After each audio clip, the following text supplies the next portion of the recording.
வணக்கம். ஜெய்குர் சன்னம். இப்போ பிரார்த்தனை எப்படி பண்ணுறது அப்படின்னு நிறைய பேர் கேட்குறாங்க. பிரார்த்தனை எப்படி பண்ணுறது, எப்படி பண்ணால் நம்மளுக்கு எல்லாமே நல்லதா நடக்கும் அப்படின்னு. இப்போ பிரார்த்தனை பண்ணுறதுலேயும் நிறையா விழிப்புணர்வு இல்லாமல் பண்ணுறதுனால தான் நம்ம நினைக்கிறதெல்லாம் நடக்குது. ஆனால் சில காலங்கள் கழித்து நடக்குது. எப்போ நம்ம கேட்குறோமோ அப்போ நம்மளுக்கு அது கிடைக்கிறதில்ல, கிடைக்குது ஆனால்.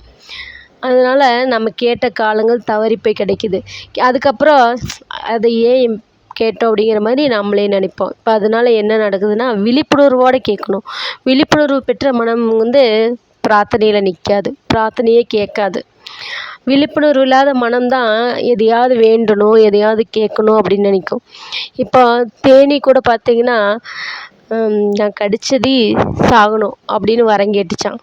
இப்போ தேனீ கடிச்சதையுமே தேனீ கொட்டுனதையும் நம்ம இறந்துருவணும் அப்படின்னு அது கேட்குமா. ஆனால் அது நம்மளை கொட்டினதையுமே அது நம்ம கொடுக்க எடுக்க முடியாமல் அது எடுத்தும் அதோடய உடம்புல சில பார்ட்ஸ் எல்லாம் வெளியில் அதுவே இறந்துருமா. அதுதான் உண்மை.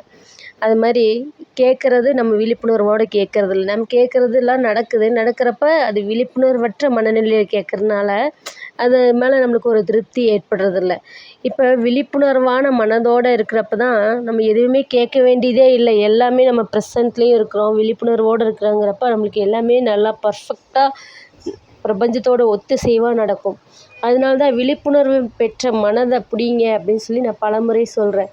என்னோடய எல்லா வீடியோலையுமே நான் விழிப்புணர்வு பெற்ற மனத்தையும் ரேக்கி பற்றியும் தான் சொல்வேன். இந்த ரெண்டுமே நம்மளை பண்படுத்தி கொண்டு வருங்கிறத பலமுறை பல வீடியோவில் சொல்லிட்டேன், இப்பயும் சொல்கிறேன்.